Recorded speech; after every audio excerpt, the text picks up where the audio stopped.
I just wanted to do my own review on snorkeling, a 2008 or, whatever's close, '07, '09, 4x4 Honda Rancher. I figured it out. It's simple for the most part.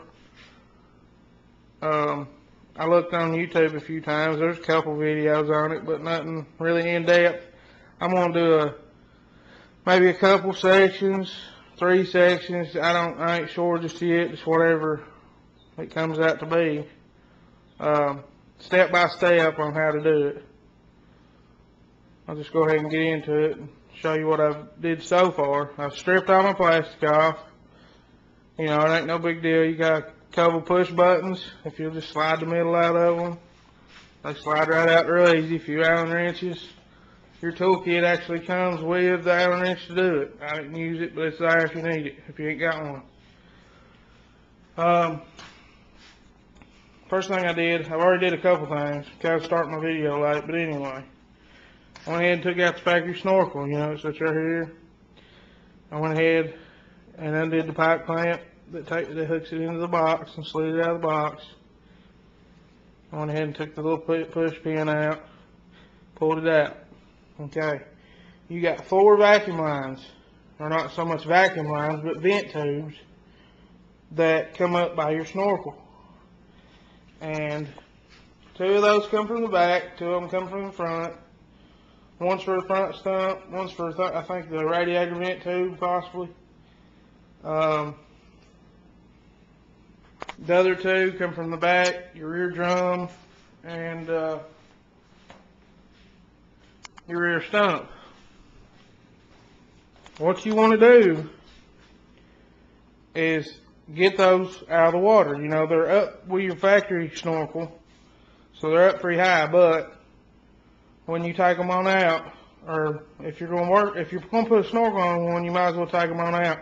Keep water and stuff out of your rear end, front end, so on and so forth. But there's another thing I want to show you too. I've researched this, checked it out. I can't figure out what the crap it is, but from my knowledge, right here in this area is your water pump. And it's where your water lines come in, so on and so forth. I've seen on YouTube somebody stuck a bolt in it for, just temporary.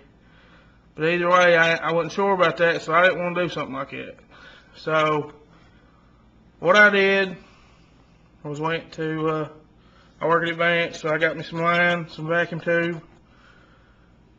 I got 3 foot.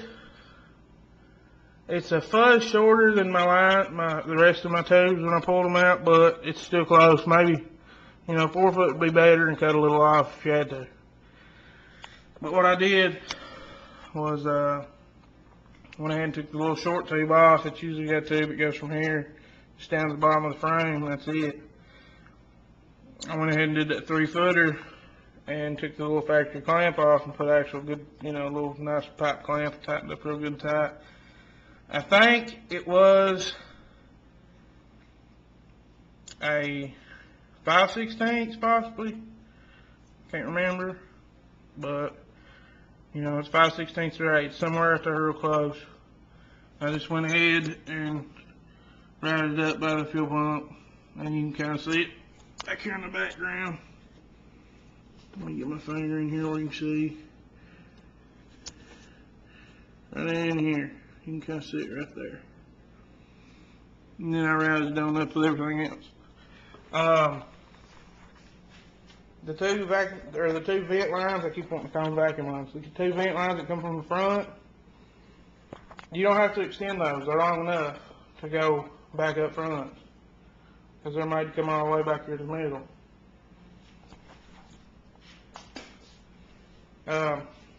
So you can just take those. You'll find them located in this area, in this little slot beside of the fuel tank. You can go ahead and wrap them back up. Wiggle them around a few things right here, get them nice and neat. Tuck them back up in. Right now, I just brought them out where my radiator and stuff is, just to kind of be out of the way. make sure they's long enough, so on and so forth.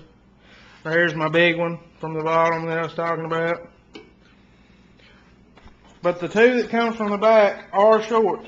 They're made to go from the back to the middle of the four-wheeler right here, and they're short, so you have to you can either replace the whole line, or what I did, because it was simplest for me, I haven't siliconed them yet, but I'm going to put a little dab of silicone on them and get them sealed real good. But I took some splice units. It's little, you can find them at your local Advanced Auto, O'Reilly's, whatever. It's an 1/8 inch splice, because the inside diameter on that line's 1/8 inch. They fit tight. They probably won't leak now, but I'm going to put a little dab of silicone anyway. Here's the other one. You can see it in behind that. I already had that tube here home, so I had enough to do 2 shorties to the front. So instead of replacing the whole line, I just spliced it together. It's just a vent tube. There's no pressure on it. It's no big deal. If you want to splice it, splice it. If you want to replace the whole line all the way to the front, that's fine too. But what I plan on doing, the outside diameter of the coupler on the box is 2 inches exactly. I'm going to take that coupler out, silicone the inside of that coupler, slip it back in, let it set up real good. Come out with a piece of pipe that fits that outside diameter real good, 1.5 inches, 1 3/4 inside diameter. I think it's going to fit the 2 inch outer. I'm going to go ahead and use black pipe, so I ain't got to paint it, so it'll look good. I ain't got to worry about the paint scratching off and looking bad. I'm going to come out with a 4, 5, 6 inch piece, put a 30-degree elbow on it, right in here. Kick it out here, put another 30, and run it down. And when I get up here, instead of going way out and then kicking a 90 up, I'm probably going to kick a 45 and run it at an angle a little bit, and then run it up to the center. I'm not going to bring mine out right here in this area where most people do. I'm sure you've seen the kits that come out right here in the center. This first one will probably be my intake tube. Then I'm going to set another one just for my vacuum lines, just so it'll be a neat, nice look.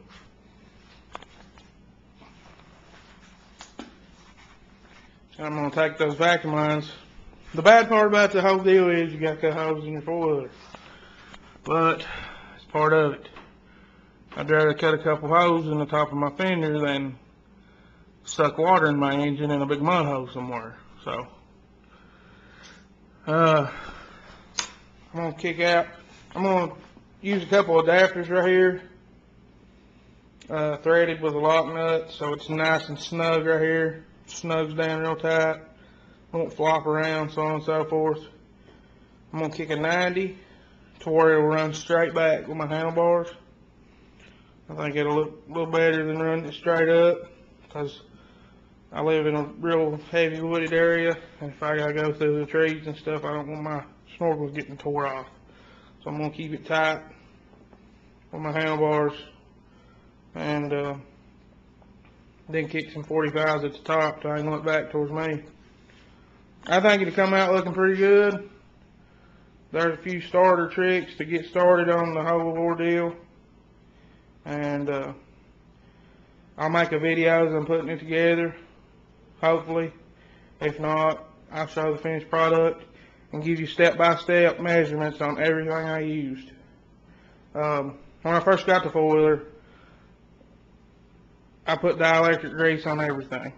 All the clips, all the fasteners, anything that's got electric running through it, it's got dielectric grease already on it. The spark plug, wire, the whole 9 yards, everything's been already done. I did that when I first got it.